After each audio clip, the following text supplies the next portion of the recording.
হ্যাঁ ভাই, তোর কি দাঁত এই ডাক্তারই তুলছে? ও ভাই, এই ডাক্তার আমার তিনটা ভালো দাঁত তুলে ফেলাইছে। দেখি হা করেন তো, কোন দাঁতটা সমস্যা? এই যে ভাই এটা। এইটা না? এই ডাক্তার সাহেব, এটা তো দাঁত তুলবেন? আমার তো ভয় করতেছে।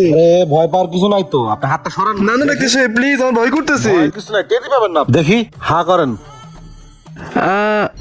ও মা গো মা। উঠে আসেন।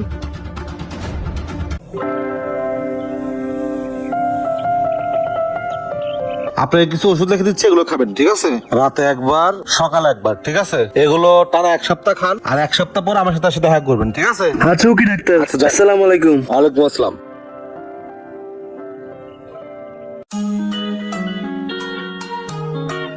কি হয়েছে রাজ? গতকাল কিনা দাঁত তুলে নিলি, এখন মুখ হাত দিয়ে রয়েছ, ব্যথা কি কমে নাই? না ভাই, আমার ব্যথা এখনো কমে নাই, বুঝতেছি না কি হয়েছে। দেখ হা কর তো। এই দেখো ভাই। হাই হাই, কি করছে? তোর পোকা দাঁতটা অনেক রয়েছে, তোর ভালো দাঁতটা ফেলাই দিছে। হাই হাই, কও কি ভাই? তুই এখন ডাক্তার কাছে যা, এরপর যদি না হয় আমি যাবো। আচ্ছা ভাই, যাইতেছি আমি।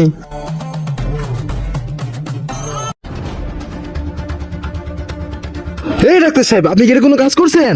আমার দাঁতের ব্যথা একটা, আপনি ফালাই দিয়েছেন আরেকটা, এখন তো ব্যথা আরো বাইরে গেছে। কি বলেন? তাই? দেখি আপনি একটা কাজ করেন তো, মুখটা খুলেন তো।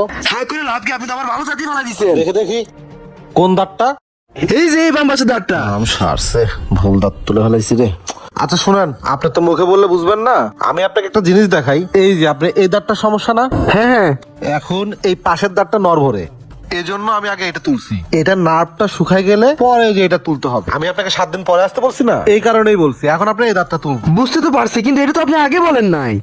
আরে বাবা, আগে বলিনি, আগে বললে তো আপনি ভয় পাবেন, এই জন্য বলিনি। আচ্ছা একটা কাজ করেন, তাড়াতাড়ি শুয়ে পড়েন, আপনার বাকি দাঁতটা আমি তুলে দিচ্ছি, তাড়াতাড়ি যান।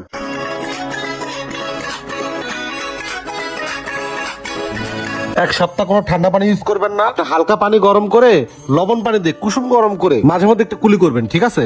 আর ভারী কোনো শক্ত খাবার খাবেন না, আর যে ওষুধগুলো লিখে দিচ্ছে এগুলো কন্টিনিউ খাবেন। আচ্ছা ঠিক আছে ডাক্তার। আচ্ছা ঠিক আছে। এই বড় ভাই, ওই ডাক্তার তো আমার একটা ওষুধ ফালাতে চাই না, তিনটা ভালো দাঁত ফালাই দিছে। কি কস? তুই কিছু কস না? আরে ভাই কি কম, ওই দাঁতের একটা ডেমো নিয়ে এসে আমার সাইজ বুঝে দিছে, আমি তো কিছুই বুঝতেছি না। ওই ডাক্তারের সায়েন্স আজকে আমি বুঝামু, আমার লগে আয়। হ্যাঁ লো ভাই, চলো।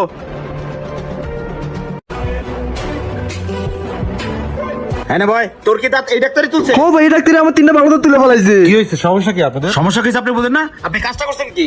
আপনি ওর খারাপ দাঁতটা রেখে আপনি ওর ভালো দাঁতটা কেন তুলছেন? আহা, আপনার তো সায়েন্স বুঝেন না। ডাক্তারের থেকে বেশি বুঝলে কি হবে? আমি আপনাকে বুঝাই, শুনেন। দাঁতের ওর হচ্ছে এখানে সমস্যা, হ্যাঁ? এখন যদি আমি এই দাঁতটা তুলি, তাহলে আগে আমাকে কি করতে হবে? আগে এই দাঁতটা তুলতে হবে। ওই রাখ তোর সাইন্স। আমি দেখছি না ওর পাশের দাঁতটা যথেষ্ট পরিমাণ শক্ত আছে, আপনি শক্ত দাঁতটাই তুলছেন, খারাপটা থুইয়া। আপনি এতই যখন বুঝেন, তা আপনি দাঁতের চিকিৎসা করলেন না কেন? আমার কাছে নিয়ে আসছেন কেন? তোর ট্রিটমেন্ট আজকে আমি করবো। আয় এই এই, এই আয়, ওটাই আয়। আরে ভাই, কি হয়েছে ভাই? এগুলো কি করতেছেন? শোয় না, শো। কেন, আপনি কি ডাক্তার নাকি? শোয় না, শো। শো। আগর সব সব কোনো কথা বলবি, সব। শোন, দাঁত থাকতে দাঁতের মন মতো বুঝবি। ওই একটুখানি বলাবান, ওর বয়স আর কতই হয়েছে? ওর 3টা দাঁত তুলে ফেলাইছিস, সারা জীবন তো বেরিয়ে আছে। দাঁতের মন মতো বুঝিস না, মন চায় ঠাস ঠাস করে তুলে আলাস। হ্যাঁ, ডাক্তারি মানুষ না? এখন তুই বুঝবি, তোর একটা দাঁত থাকবো না, তুই বুঝবি দাঁতের মর্ম। থাক। হ্যালো। এই জন্যই বলে দাঁত থাকতে দাঁতের মর্ম দিতে শিখুন। ভিডিওটি ভালো লাগলে বেশি বেশি সবাইকে দেখার সুযোগ করে দিন। তো সবাই ভালো থাকবেন, আসসালামু আলাইকুম।